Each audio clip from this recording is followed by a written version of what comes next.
everything. Yeah. So welcome, Charles Allen. We're so happy that you came to join us, and I appreciate your time. Thank you very much. I appreciate it. Good to see everybody. Thank you so much for having me. It is amazing to also see some amazing people out there in this audience too, so thank you. I think my mission here is to maybe talk for a few minutes, but also be able to help answer some questions. And I guess I thought I would start maybe a little bit with sharing my own journey into why I think this is really important. This is, I've lost track of how many times I've seen this. And every time I do, it is incredibly and deeply powerful. And it is the men that are the power in each of that story. And it just gets me every single time when I look at that. So I'll start by saying what I'm not. I'm not an attorney. I'm not a lawyer. I'm not a criminal justice reformer. I'm not somebody who really even understood much of any of this. But 6 years ago, when I got asked to chair the Council's Committee on Judiciary and Public Safety, one, I had an incredible team with me, Kate Mitchell, my chief of staff in the back. But I started on my own journey of understanding and learning a lot more, and also understanding the power of what is possible. I don't think I've told the guys this at all. So first time I went over to DC jail, I got asked to come speak to some young men who were there. I didn't know what to do. And I remember not feeling confident, not feeling comfortable, and not really knowing what I'm supposed to do, to come in and talk to some kids who were incarcerated. And I remember even asking questions like, am I allowed to shake hands? Like, I don't know what the rules are. And I went in, and what I saw were a room full of kids. And we talked about what is happening in their city. I helped answer questions. And the humanity of those young people struck me as I started to understand a little more.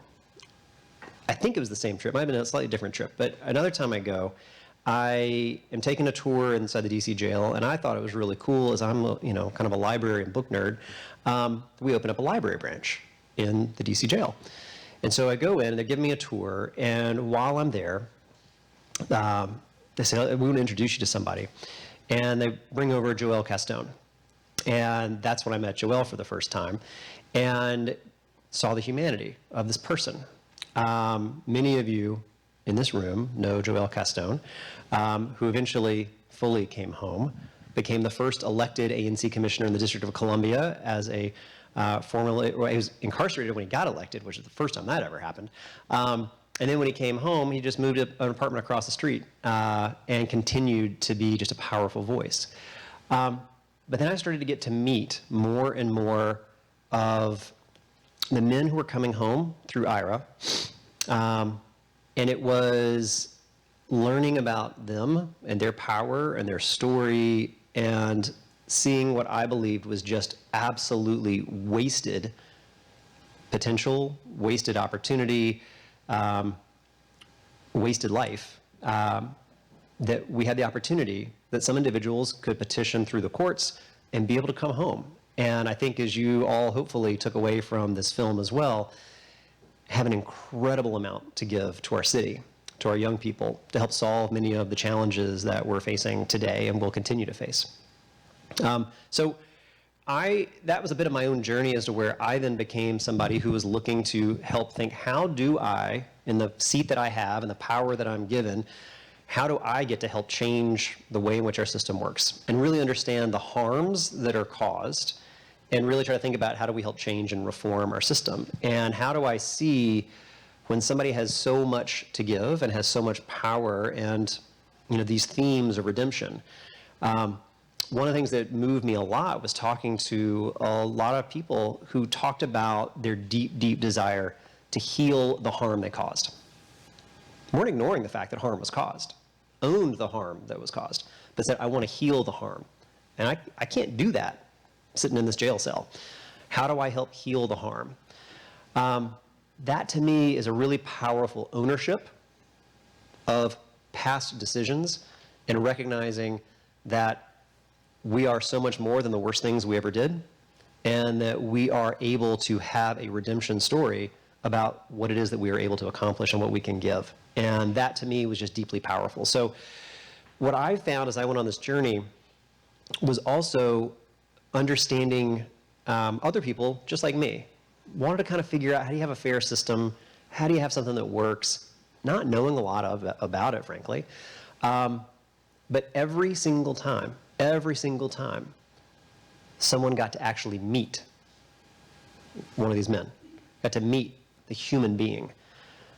That's when I would watch a switch flip, and people could understand the humanity of the person and of what is yet to be offered. I would go to visit what we called the YME, the Young Men Emerging program over at the DC jail. And I would talk to, it was this really amazing space that I think has eroded a bit recently, but it's an amazing space inside the jail where kids who are coming into the system are in a space where the elders, and you guys are the elders are able to help talk about and be there to help mentor, to help be there to help coach, to be there to help that young person not repeat mistakes and then find their path back. And it's, again, those types of exchanges and the humanity of each one of those things that I think comes through in this documentary incredibly well, but it also has a really tangible impact. So as we've done this work, we've recognized that our city is not safer when we decide that we want to just dispose of someone for a very long time. We've learned that we actually have an opportunity to have people who can come home and be contributing parts of our city, contributing parts of our community, can be fathers, can be grandfathers, can be sons, can be brothers, and are able to really contribute to the myriad of challenges that we are facing. Through it, we learned all about, of course, the incredibly deep injustice that is built within our criminal justice system, especially when we're talking about kids, that our system is inherently flawed. It is deeply flawed. When you heard Pete talking about how many different institutions he went to, you imagine being a 14, 15-year-old kid, and that's what you got in front of you. The reforms that I think the city made and the opportunities that were created, one of the recurring themes that I've heard as I've talked to a lot of folks who have both petitioned to come home and then have successfully through the courts been able to come home, is that in the same way you heard, I think it was Pete that was talking about in the documentary, about seeing somebody in a newspaper and being like, oh, that's real. There was a bit of a switch that got flipped as well there, that hope all of a sudden was allowed to creep into a space. And that's powerful, right? The fact that there was hope, and I would talk to different guys in different spaces and the same story would be told to me. You know, I thought this was it. Like, I thought, this is where I'm gonna die. Like, I will never leave this space. And when hope got created, well, I got purpose. All right, what do I do now? What steps do I take? And I think that that's certainly for me the power of helping create laws that then I hear about, create the hope that then we see play out with folks that are able to come home, folks that are contributing, folks that are incredibly powerful. And I'm really proud of that. Now, I also think, having a conversation like this tonight is incredibly important as well, because I think one of the things that gets lost, especially in a moment that we're in right now, when I can guarantee if anybody wants to open up my email inbox right now, I'm going to have a number of emails from people who are saying, I'm concerned about this in public safety, I'm concerned about that in public safety. Public safety is on everyone's mind right now in our city. And we have to be able to sit together as a community to be able to have a conversation that recognizes that we are able to do two things at one time. That we are able to say, how do I tackle pressing, urgent public safety challenges that our city has got to face? And how do I do it in a way that is just and that is fair and that actually has the outcomes that we want? The politics of public safety make that really hard. The politics of public safety make it so it's super easy. It's really easy to think about somebody as just disposable. They did this really bad thing. I'd really like to just lock them away and not think about it ever again. That's not the way that we need to think, but that is a very easy way. It is a lot harder. It takes a lot more courage. It takes a lot more love. It takes a lot more guts to be able to recognize that we have to do two things at the same time, that we have clear challenges in public safety that have to be addressed, and we have an inherently unfair, unjust system that needs to be changed, and we have the ability to do something about it. So I am very proud of the work that we have done at the council, and these laws have been something that have passed the council unanimously. These are laws that have been something that I believe your legislative body has embraced and has protected at times against threats to erode it and pull it back. And I think that we also have a maturity of recognizing where we see harm and how do we address that harm, and where do we see folks that are actually coming in to help heal that harm. And I'll bring that back to that and end with that, is that we have an opportunity as we think about how to build a better system, build a more fair system, build a just system that are able to help heal harm that's been caused. If I asked everybody in this room to come up with the worst possible, the most poorly designed criminal justice system that you could imagine, you probably still couldn't come up with what DC has. It is a very ineffective system to both hold accountable harm when it's done, as well as have rehabilitation and redemption on the other side of it. It is a completely broken system. And we've taken some small steps that have been able to help fix and right some of that, and the proof is in this room here, and as you saw on the screen, right? And there's still more work to be done. And so I want to make sure I save plenty of time for the questions here, but I really appreciate that everyone's having this conversation tonight. I really appreciate St. Mark's as a community of not being afraid to have tough conversations, to really think as neighbors about how we are able to do two things at the same time. I'm really grateful for the folks in this room that have come home and that are leading and doing such an amazing job in our community. I'm grateful for the folks that played their roles in helping advocate for the type of change that we've been able to see and create. And I know the other thing that I will say, and this is just to the guys in the room, like the weight that they have to put on them and carry for the person who's behind them in line is a lot.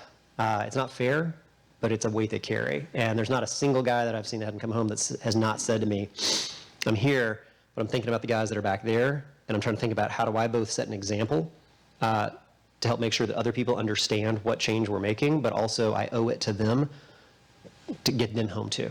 And I know that you guys carry a huge amount of weight every single day, and I'm grateful for it because it allows us to be able to do a lot of the work that we do. So with that, why don't I turn it over, if that makes sense, to help answer some questions or have a discussion. Yes. Does that sound good? We've got 3 questions. 3, all right, let's do it. And I just want to encourage you to ask questions of Pam Bailey, who did the documentary, of James and Pete, and any others who you want to ask questions of. Just let us know, like by writing, who the question is to. So. Do you want me to read it? I can do it. Okay, all right. Sure. Oh, great question. Would the bill passed in 2016 pass in today's environment? If not, how can we support you and the DC Council to move bills like this forward? That is a great question. I do believe it would still pass today. Would it be harder? I think so, because I think we see demagoguery and some pretty extreme far-right talking points on social media and elsewhere. Now, I guess the other part of the question is, would it pass, maybe you meant, would it pass in the council today? Would we see Congress want to step in and intervene? Probably.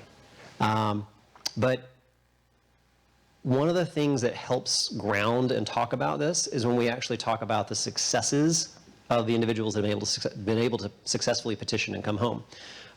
Again, we're talking about folks that are entrepreneurs, artists, fathers, grandfathers, very successful. And so one of the metrics people always want to look at is, well, does a law like this make me less safe today? People will ask that. This law makes you more safe today. and it does not make you less safe.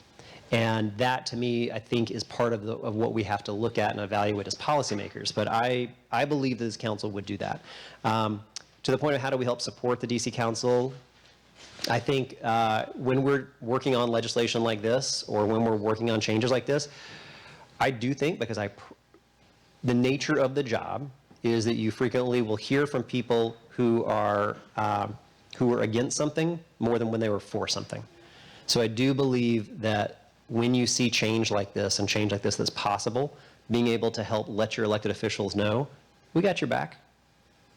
We want you to make change. We want you to make change. Elected officials need to hear that, because I guarantee you we hear it on the other side of things, right? So when we know that we are possible of making change, I think that is a great way to help advocate and help let your elected leaders know, like, this matters to me, and I want to see what steps you're going to take and how you're going to vote on something like this. We have more questions now. Test, okay. This one is directly related. What are the obstacles to changing DC system? Congress, DC voters, what could DC voters do to help? Great question. And to help answer that, I'm going to take one step back to make sure everyone has an understanding of what our system looks like. Because when you say change our system, I think it's important to make sure everyone has a common language about what it is. So in DC, you have local DC, and then you have federal actors, and all of these play a big role. So let's say someone commits a crime and they are arrested. They're going to be arrested by a local MPD in most cases. Then if that is a young person, they're going to be prosecuted under your local Office of Attorney General. You elect that Attorney General, so you have direct accountability there. In most cases, if that person is an adult, they are going to be prosecuted by the federal U.S. Attorney's Office. That we are the only place in America where the federal U.S. Attorney prosecutes local code, or DC criminal code. So while the council writes the DC code, it is a federal entity that prosecutes under it. Now they're going to go to court. Our DC Superior Court, you think of that as your local court. That is not a local court, but it is where your local courts are tried. It's essentially a federal system. The judges, love this part, the President of the United States of America decides and selects who our judges are that makes decisions, and then the esteemed members of the United States Senate then have to confirm those judges to sit in this court. That's a highly inefficient system, to say the least. It also means that we constantly have a shortage of judges, because getting the president to put together a slate of nominees and getting the Senate to act on them is very, very difficult. So we currently have a large number of vacancies on the court. We will continue until either they all take action or we get control of our system. Next up, once convicted, in most cases, if you're going to be sentenced to something that is about a year or less, you're going to be in DC jail. So now we control that. If you're going to be sentenced to something more than a year, you're going to be headed out to the Federal Bureau of Prisons. You're not going to be in DC. You may be, as you heard Pete talk about, scattered across the country, and you may move frequently. You're going to be incredibly isolated. You're not going to have any rehabilitation services there. You're going to be far away from family, disconnected from your faith institutions, from your community. You also are going to be a target. So DC residents are always targeted in these federal facilities all over the country.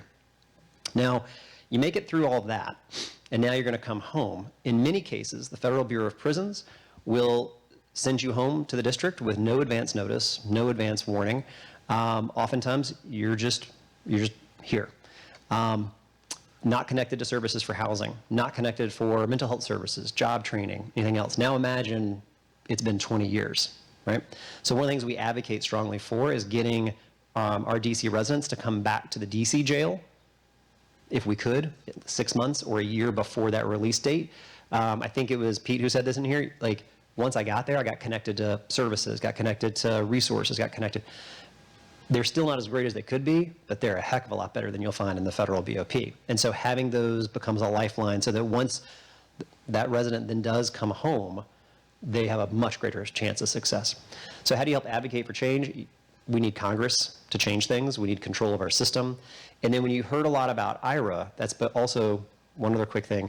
We have a parole system that is a federal government, DC parole system, and part of what IRA, and it doesn't work, Part of what IRA does is it essentially creates a similar pathway in terms of you're able to petition the courts. A judge reviews the sentencing and can make sentencing decisions or resentencing decisions in that. So it creates a little bit of a more local system compared to a federal parole system. There's many more parts of the system, but again, I hope that just shares with you how complicated and how much of a mess it is. Until the district has full control of our system, it is the system that we've got. It is highly dysfunctional, and it actively harms public safety in the district. Give you a little bit of a break. I do this professionally, so I'm good to go. This is for Pete and James. How do we know the youth are listening? The amount of 15 to 16-year-olds suspected arrested this year is troubling. How can we help you in your efforts to get through to them? So Pete and James, come on up. I'm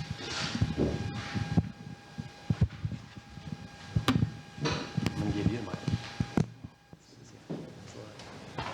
There you go.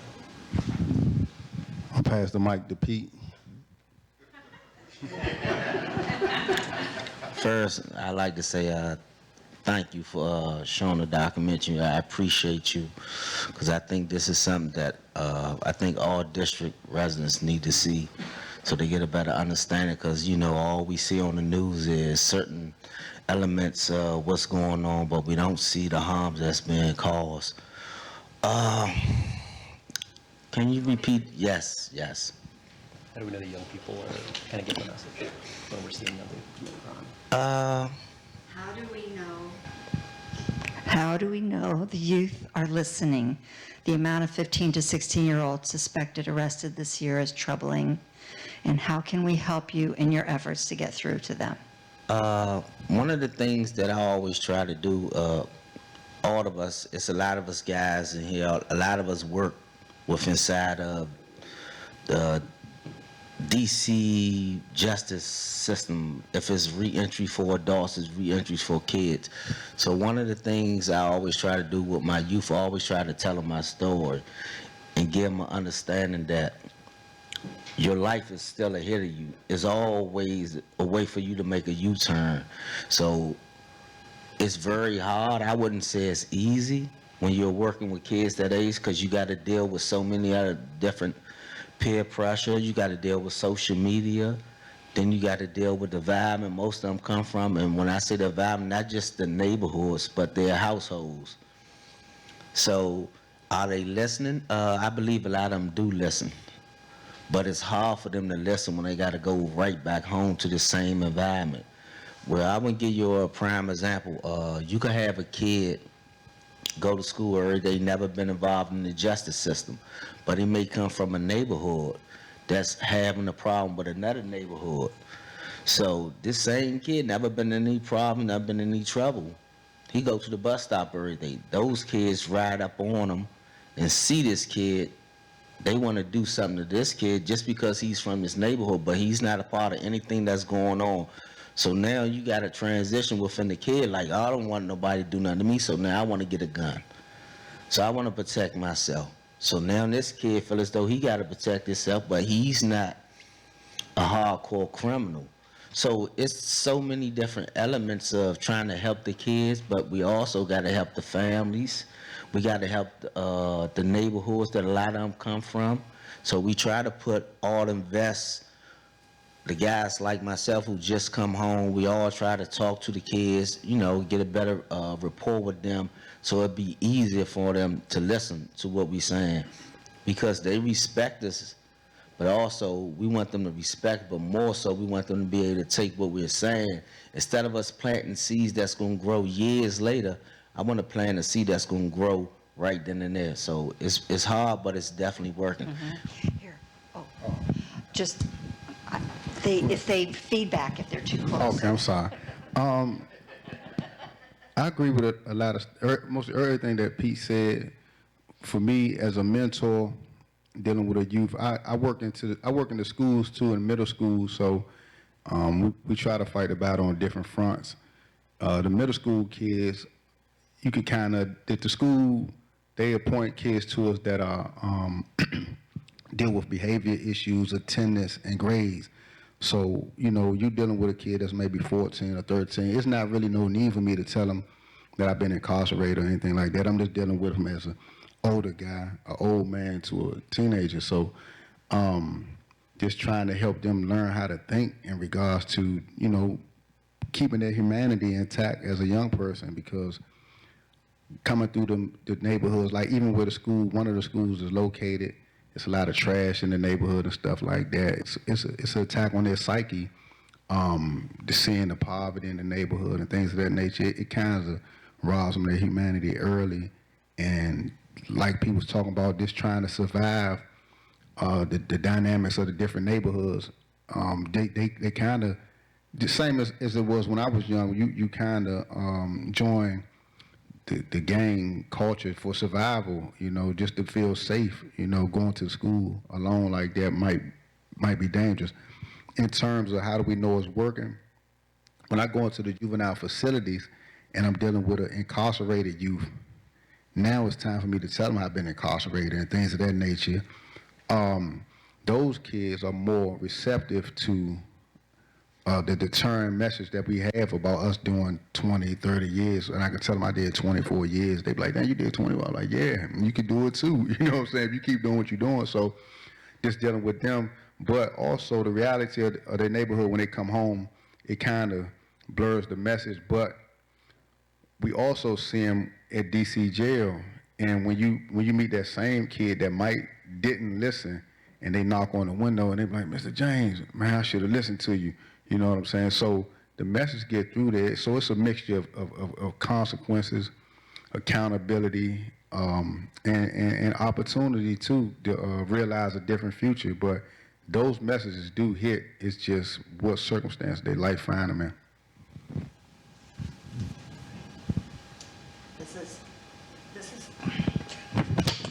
This is another question for Pete, James, and anyone else who has the experience of incarceration and return.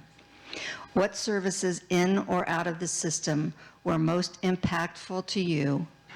What helped you the most to be ready for return and successful when returning?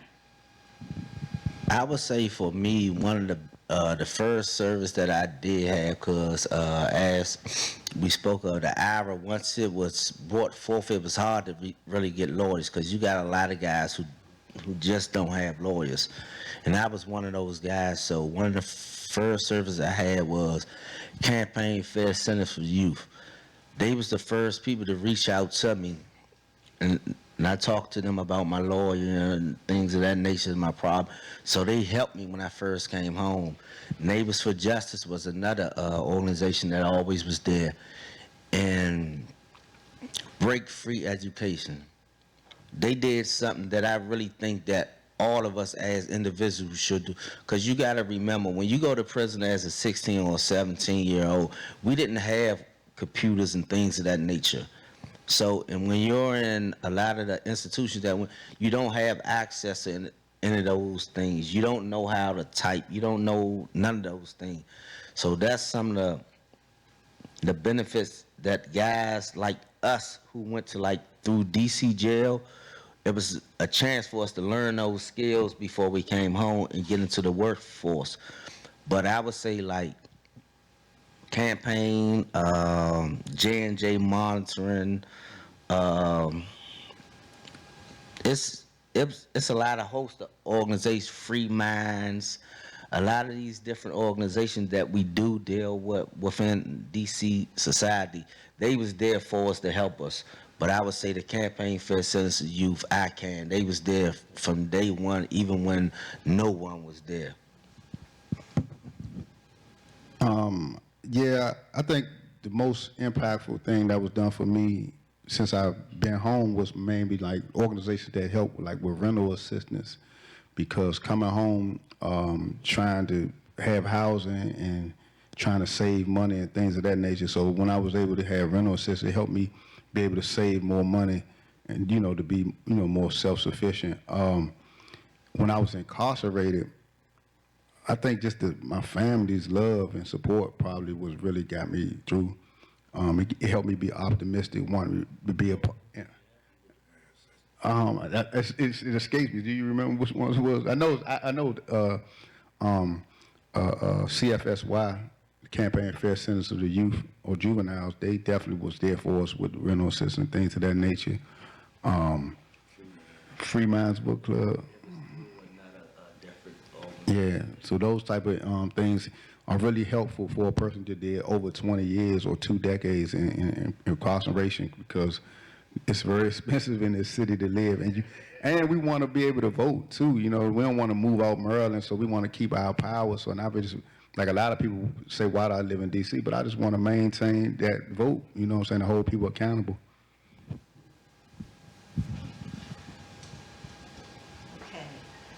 This is from one of our online participants. Are there jails that do it right or better? Why is it so hard to reform a jail when there is dedication to reforming the jail, or when there is dedication to reforming the jail and money? What can everyday citizens do to help? So as a D.C. prisoner, the federal system is a punitive system. So by person that goes to the federal system, he gets one number. He knows when he's going to come home. If he get 5 years, he has to do 85%. If he has to do 10 years, he has to do 85%. He has no incentive to do anything but do his time and leave. So you sending guys to a system that's predicated on punishment. So it's not really incentivized for reform or bettering yourself. That's got to be the natural inclination of the individual. They do have programs there, but they separated by how much time you have. So if a person has a life sentence, it's really like it's not practical for him to go be in the computer class, because they feel like you ain't never going home, you shouldn't go in there. So it's that type of situation.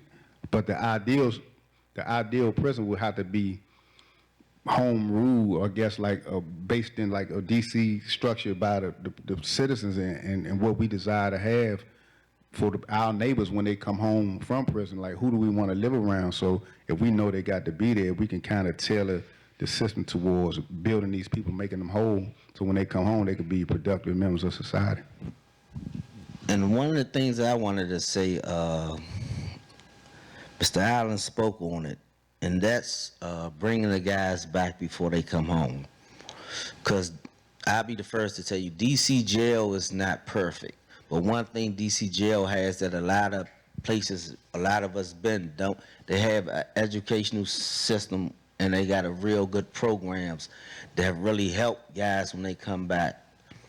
And I know just being there for like 6 months and 7 months, and just those things right there could help a person such as ourselves, because now you got a chance to get on the computer. You learn the typing skill, the tech skills and things you need. You also could go to the In and Out program with American University or Georgetown or Howard University. Now the humanity is starting to come back to you. You know, people always tell me, like, they look at my pictures when I was incarcerated, they're like, man, you never smiled, but now all your pictures you smiling. I'm like, yes, I'm smiling now, because now I got the chance to see how Washington really is. So when I come back from the federal prison and being in the harsh environment that we're in, as James said, it's a punitive environment. So everything is punished, punished, punished. And everything is like against DC guys, because a lot of us, we have what they call indeterminate sentences. So an indeterminate sentence might be 25 years to life. So in the federal system, you're seen as a lifer. So as the programs come out, you sign up for the program. You don't get the program because you got a guy that's going home in 15 years. They want to put him in the program. He got a better chance, but I might have life on the back, but I might go see the parole board in 3 years. But in those type of options, it's kind of bad. But that's why I say it's best to bring the guys back before they come home, not just for the program option, but also getting closer with their family, because everybody need a readjustment. When you've been away for decades in all these different rural environments, Florence, Colorado, Big Sandy, Hazleton, West Virginia, it's a different environment, and you coming from a very punitive place where guys' way of thinking is different. So you're coming back to society. You don't really know the culture in DC no more. So we need to bring the guys back so they could get a better understanding of where they'll be coming home to. And when I say bring them back, I don't mean Baltimore halfway house or Delaware halfway house or Newport News halfway. I mean Washington, DC, because the guys need to come back here because this is their home. They're going to be working in Washington, D.C. They're going to be living in Washington, D.C. So we, a lot of us who work as credible messengers, violent interrupter, safe passage workers, we could take all the men that we could get, and the ladies too. Can I just one quick piece to that? Because within that question, I also heard, like from a community perspective, what can they help advocate for that type of change? I'm just going to give you a dollars and cents example. So the district has to rebuild our DC jail, which our DC jail is 2 facilities actually. It's Central Detention Facility and Central Treatment Facility. But they are more than 50 years old. They're crumbling. They're not good. We got to rebuild it. It's going to take hundreds of millions of dollars. Do you know how many rec centers I could build for millions of dollars? How many schools I could modernize? How many senior centers I could build? It takes political will to say, you know what, I gotta do this. Because it's pretty easy to actually say, no, this is not the group, I don't want to put the money here, I want to put it somewhere else. And then guess what happens? There's no running water, there's no heat. It just keeps degrading and degrading. So in your city budget right now, we have funds to rebuild and reimagine what our facility can look like. You have to help us protect that. Right? Because it's a lot easier for me to say, I would love to rebuild a middle school, or I'm going to rebuild an elementary school or a rec center. We have to do this. And if I don't, it just continues to get worse and worse. And so that's another thing you can help advocate for is, and not just a jail, but what is a facility that is going to actually create rehabilitation, that reformation, and I would argue, build it so nobody ever goes into federal BOP again, but if people stay here in the district. Okay, we have a few more questions. I'm trying to combine a few that have similar ones. And so let me start with these two. If we as citizens wanted to advocate for criminal justice reform, is there something that you would recommend? And you just answered that, but what can groups like St. Mark's Community do? Like specifically, what can we do? I'll tell you my perspective as the elected who has to make some of those decisions, but I also got experts right here. I will tell you that I believe that when I think about what can a St. Mark's community do, this is a community of incredibly smart, incredibly engaged, incredibly empathetic people who also understand the city can do more than one thing at a time, right?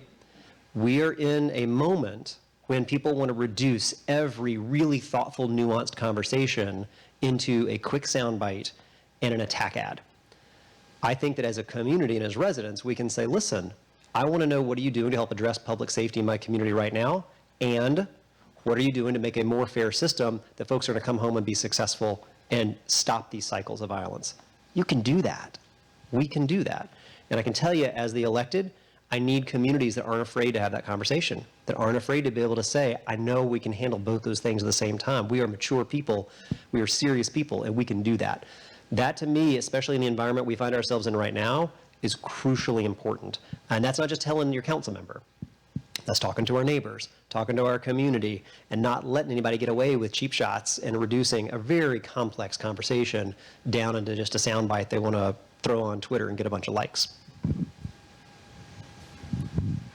I ain't got nothing on that. Nah, he just, Charles just basically told you exactly what I believe that we could do. We have a voice, let's use our voice. Let's use our voice for change, even though it's a lot of stuff going on, but we gotta use our voice. We're all one community. We're all Washingtonians, and that's just how I see it. We gotta always use our voice for change. Here is a question from one of our online participants. What do you think is the biggest misconception of the revised criminal code? Are there organizations that go into jails to tell stories on film to share with the public in addition to this film? Let me say this before. One of the most misconceptions I really believe is that us guys who've been incarcerated for 20s and 30s and years at a time, that we're out here committing crimes. The bill that they try to put forth is different from an IRA bill. The IRA guys, we're not out here. We're out here trying to stop the crime. We're out here trying to work with the youth. We're out here trying to make sure the guys that's coming home have a nice path for when they come home and they don't fall back into old habits. So that's one of the biggest misconceptions, that guys that's coming home from the IRA are committing crime. Nah, we're not doing that. Exactly. I think there's two laws that people often think about. There's the IRA, so the Incarceration Reduction Amendment Act, and then there's the Revised Criminal Code, which I think was in the question. So I frequently hear the same thing from an IRA, the misconception of like, are folks just kind of back committing crimes, and that's just patently false and not true. The other one is that people assume that IRA is automatic. That's a misconception I get frequently, is people say, well, so the max that you could ever do for the most heinous thing you could ever think of is only going to be 15 years. And that's not true. What it creates, IRA creates the opportunity to petition to the courts to have your case heard for potential resentencing. And let me tell you, the courts say no to plenty of people too. So it's not automatic. That's one of the biggest misconceptions I hear that. On the Revised Criminal Code, biggest misconception, we could be here for the next 3 hours, but I will be I'll pick one that I think, if I had to pick one misconception I want you to walk away with. I'll do two maybe. Your DC criminal code, the one that governs all of your criminal laws, was written in 1901. It is 120 years old. It is the current criminal code that we are seeing the rise and spike of crimes taking place under which it's operating.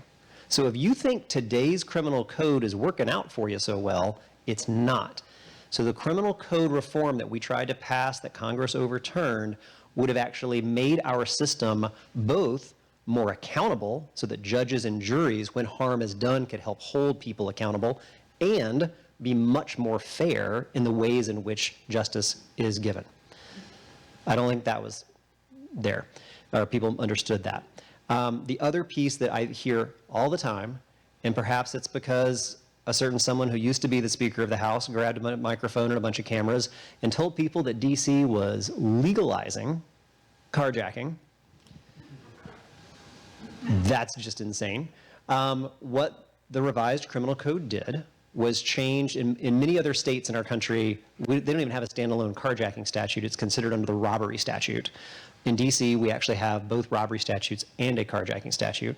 But we had we currently have a 40-year maximum sentence for carjacking. That is not used. The mandatory minimum is 15 years for armed carjacking, and the average sentencing that we see is about 15 years and 1 month. So that 15 years is what most people are going to get for a conviction of armed carjacking. A little bit higher for for a more severe case, right? So the Revised Criminal Code sought to change the 40-year maximum to a 25-year maximum, still 10 years more than the average sentence that's given, and actually more severe than most of those ruby red conservative states out there that criticized it. Give the conservatives a lot of credit. They convinced a lot of people that 25 years, a quarter of a century in a jail cell, is somehow soft on crime. That was one of the biggest misconceptions that they were able to convince people of, is that the Revised Criminal Code was soft on crime and that a quarter century in a jail cell is lenient, when in fact it's still 10 years more than what the average sentence is that's handed out. I could go on for hours, but I'm not going to. Oh, I'm sure. All right. I'm going to do this last one. I've worked with Goucher College at Maryland Correctional Institute at Jessup. Is there any hope for a GRE and/or college in DC which reduces recidivism to single digits? I might have not quite caught the last part of that question. It reduces recidivism to single digits, so is there any hope for a GRE and/or college in DC? It sounds like there is some of that. I think that they mean inside a facility while incarcerated is the root of Yeah. the question. So I'm going to turn to you guys, and then I can add my thoughts to that too. Well, I know the federal prison. I think they brought back Pell Grants, so now guys can ask for Pell Grants to go to college and things. I know, but most of the federal prisons is locked down. Out of a year, you might be locked down 9 months to 8 months, just because they can do it. Because, like I said, there's no oversight when it comes to like most of these prisons that we come from. So signing up for schools and things, it's a good chance you might not get your books.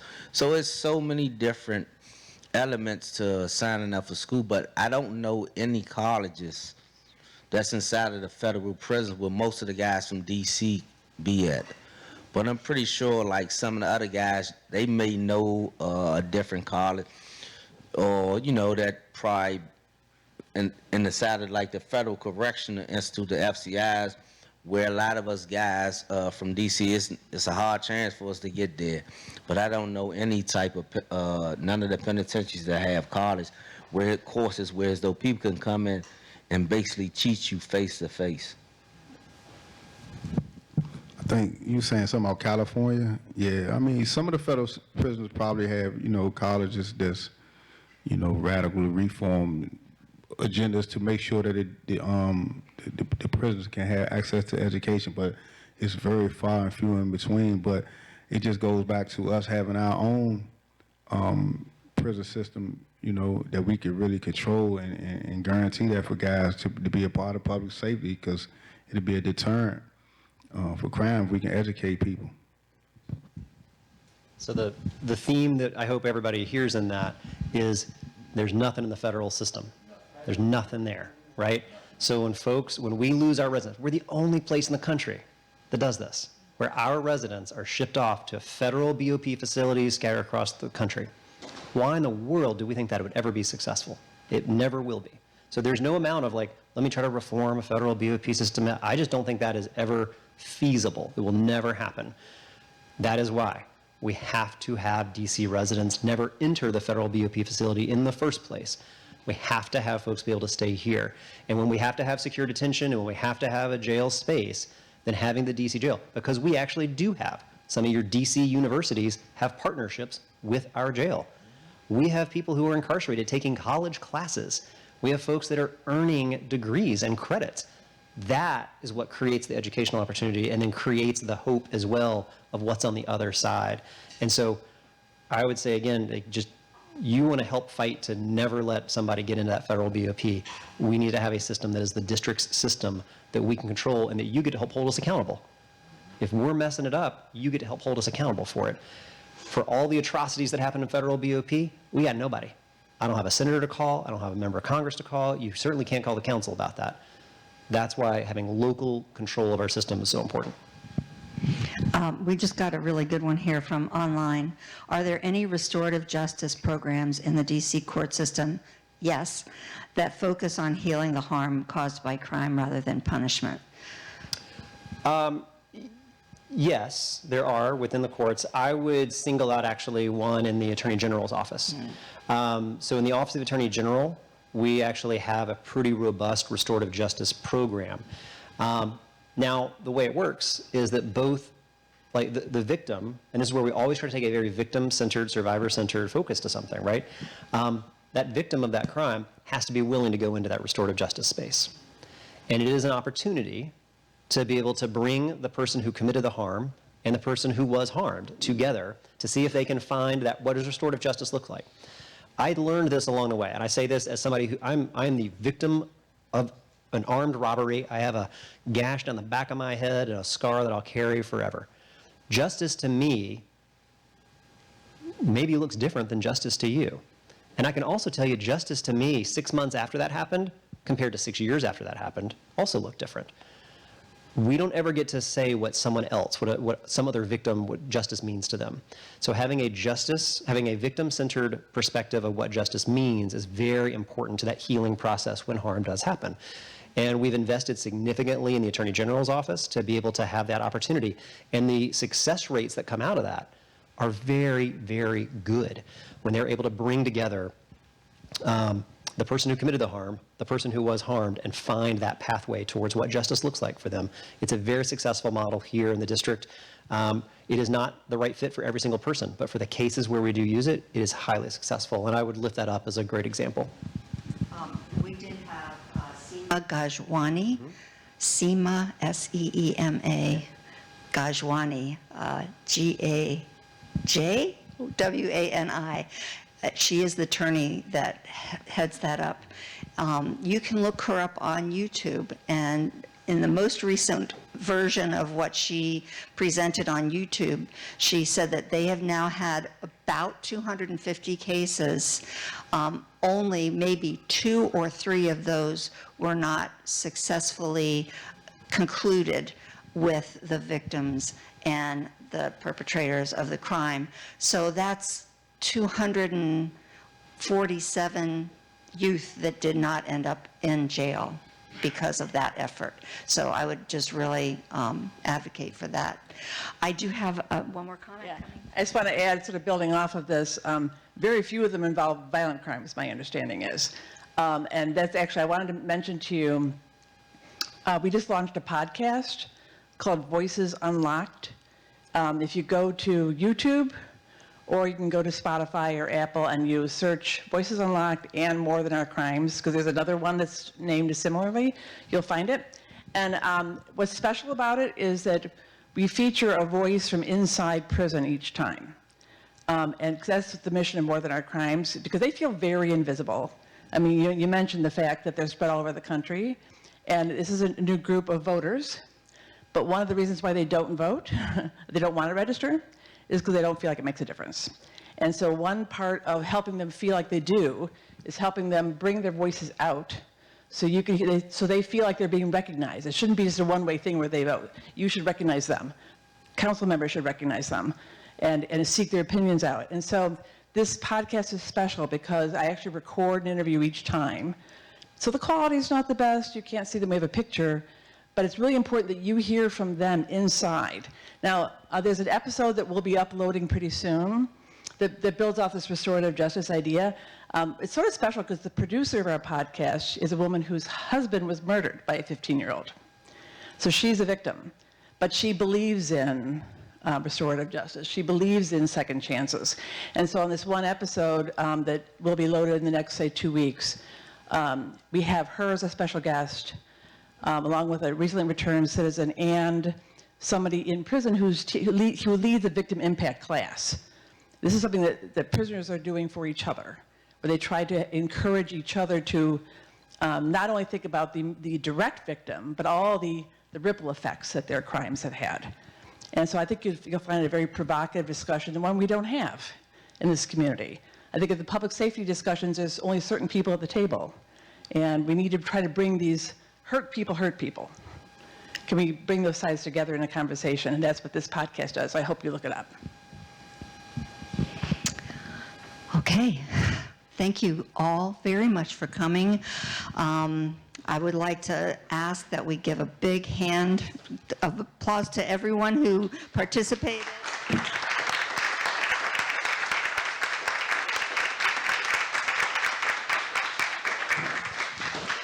Please get food over there, and if you like to take some home, go for it. And if you would like to be on our mailing list, I send out an email perhaps 4 to 6 times a month in the sign-up area back there. If you added your email and phone number, then I will be able to be in touch. Thank you.